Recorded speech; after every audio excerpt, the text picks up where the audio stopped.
Assalamualaikum warahmatullahi wabarakatuh. Innal hamdalillah nahmaduhu wa nasta'inuhu wa nastaghfiruh wa na'udzu billahi min syururi anfusina wa min sayyiati a'malina may yahdihillahu fala mudilla lahu wa may yudlilhu fala hadiyalah. Asyhadu an la ilaha illallah wahdahu la syarikalah wa asyhadu anna Muhammadan abduhu wa rasuluhu la nabiyya ba'dah. Faqala Allah ta'ala fi kitabihil karim, A'udzu billahi minasy syaithanir rajim. Bismillahirrahmanirrahim. Syahrul Ramadhan alladzi unzila fihi al-Qur'an. Al-ayah, Shadaqallahul Azim. Pertama-tama marilah kita panjatkan puji serta syukur kita kehadirat Allah Subhanahu wa taala, karena berkat rahmat serta karunia-Nya kita masih diberikan umur, masih diberikan nikmat usia yang insya Allah nikmat-nikmat tersebut tidak akan kita dapatkan ketika kita sudah dipanggil oleh Allah nanti.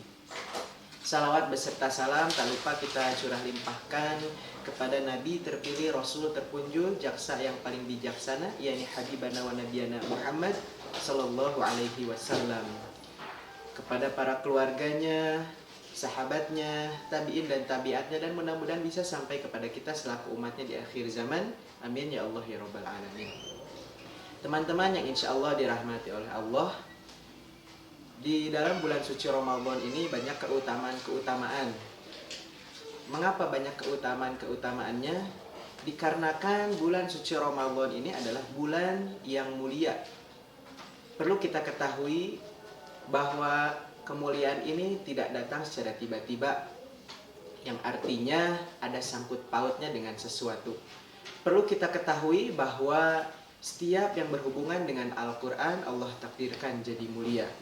Contoh kecilnya adalah hari diturunkannya Al-Quran, yakni pada hari Jumat, yang dimana hari Jumat ini menjadi Sayyidul Ayyam, pemimpinnya para hari.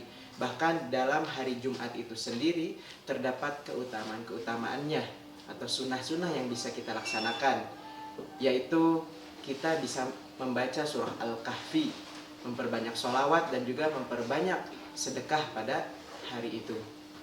Selanjutnya yang menjadi mulia lagi ketika berhubungan dengan Al-Quran adalah bulan diturunkannya Al-Quran, yakni bulan suci Ramadan. Syahrul Ramadhan alladzi unzila fihi al-Qur'an. Bulan Ramadan ini bulan yang di dalamnya diturunkan Al-Quran. Maka dari itu bulan suci Ramadan menjadi bulan yang paling mulia di antara bulan-bulan yang lainnya. Bahkan keutamaannya yang sering kita dapatkan di bulan suci Ramadan adalah ketika kita menemui 10 malam terakhir di dalam bulan suci Ramadan, yang dimana ada malam Lailatul Qadar, yang dimana pada malam Lailatul Qadar ini ketika kita sekali beribadah dalam malam itu lebih baik daripada kita beribadah di 1000 bulan.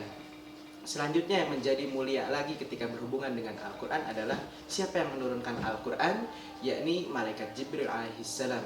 Tanazzalul malaikatu waruh. Dan pada malam kemuliaan, pada malam Lailatul Qadar, turunlah para malaikat Allah dan juga ar-ruh. Siapa itu ar-ruh? Ar-ruh adalah gelar kehormatan yang diberikan oleh Allah Subhanahu wa taala kepada malaikat Jibril alaihissalam karena tugasnya yang begitu mulia, yakni menurunkan Al-Quran. Setelah itu, apalagi sih yang menjadi mulia ketika berhubungan dengan Al-Quran? Yakni Nabi kita, Nabi besar Muhammad Sallallahu Alaihi Wasallam. Beliau menjadi manusia insan pilihan yang paling mulia di antara makhluk-makhluk Allah yang lainnya. Bahkan disebutkan dalam Quran surah Al-Qalam ayat keempat, wa innaka la'ala khuluqin azim. Kata Allah, dan sesungguhnya pada dirimu Muhammad terdapat akhlak yang agung. Apa akhlak yang agung itu? Adalah akhlak Nabi itu Al-Quran. Seperti yang dikatakan oleh istrinya Sayyidah Aisyah radhiyallahu an pernah berkata, kana khuluquhu Qur'anan. Akhlak Nabi itu Al-Quran. Maka dari itu teman-teman semua, ketika kita ingin dimuliakan oleh Allah Subhanahu wa taala, ingin diistimewakan oleh Allah Subhanahu wa taala, perbanyaklah hidup kita dengan berinteraksi dengan Al-Quran. khususnya dalam bulan suci Ramadan ini. Ingat pesan Nabi, khairukum man ta'allamal Qur'an wa 'allamah. Sebaik-baik di antara kalian adalah yang mampu belajar Al-Qur'an dan mengajarkannya atau mengamalkannya. Namun ingat, ketika kita belajar Al-Quran bukan sesuai apa yang kita inginkan. Akan tetapi ketika kita membaca Al-Quran, berinteraksi dengan Al-Quran, harus sesuai dengan apa yang Allah inginkan. Allah menyebutkan dalam Al-Quran surah Al-Muzammil ayat keempat, Auzid alaihi warattilil Qur'ana tartila. Kita fokuskan pada kalimat warattilil Qur'ana tartila, yang artinya dan bacalah Al-Quran itu secara tartil, yang dimana tartil di sini menurut kamus bahasa Indonesia artinya adalah bacalah Al-Quran itu secara pelan-pelan. Akan tetapi sahabat Nabi Muhammad yaitu Sayyidina Ali bin Abi Thalib pernah ditanya makna tartil, apa yang dimaksud dengan tartil? At-tartil tajwidul huruf wa ma'rifatul wuquf, yang artinya bacaan tartil ini sesuai dengan hukum bacaannya dan mengerti tempat berhentinya. Begitu teman-teman. Setelah kita mempunyai bacaan yang tartil, barulah kita melanjutkan pada anjuran Nabi yang selanjutnya, yakni zainul Quran bi aswatikum. Hiasilah Al-Quran dengan suara-suara kalian. Yang artinya di sini adalah menghiasi bacaan kita dengan bacaan lagam, bacaan nagom, yang itu bisa memudahkan kita dalam memahami Al-Quran. Jadi kuncinya ketika kita ingin dimuliakan oleh Allah Subhanahu wa Ta'ala adalah dengan berbanyak berinteraksi dengan Al-Quran. Mungkin itu yang dapat saya sampaikan, kurang lebihnya mohon maaf.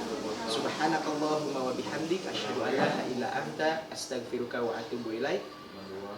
Wassalamualaikum warahmatullahi wabarakatuh.